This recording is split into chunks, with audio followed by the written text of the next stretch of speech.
আরও বাচ্চাদের টিফিন বানানোর জন্য পাস্তা বানিয়ে ফেলি 10 মিনিটের মধ্যে। পাস্তাটা সেদ্ধ করে নেব।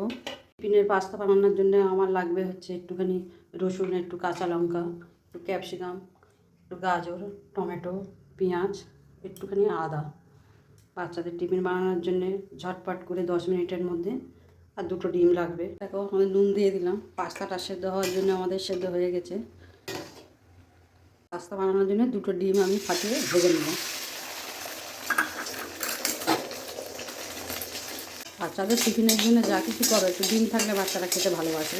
একটু রসুনটা ভেজে নেবো কোনো নাড়াচাড়া করে। তারপরে পেঁয়াজ দিয়ে দেবো। পেঁয়াজটা একটু ভেজে নেবো একটু হালকা হালকা লাল লাল করে। তারা একটু পাস্তা খেতে ভালোবাসে টিফিনে। এবার আমরা গাজরটা দিয়ে দেবো।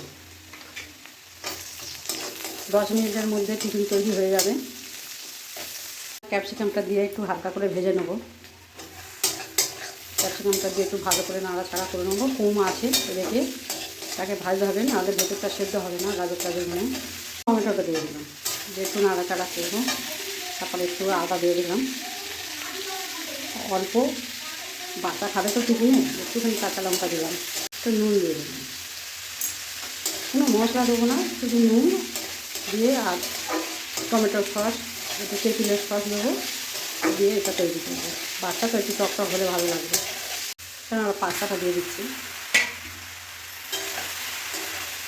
পাস্তাটা ভালো করে নাড়াচাড়া করে নিয়ে আর আমরা একটু সস দিয়ে দেবো, টমেটোর সস, তেঁতুলের সস দিয়ে একটু নাড়াচাড়া করে নেবো ভালো করে। 3 রকম সস ইউজ করেছি।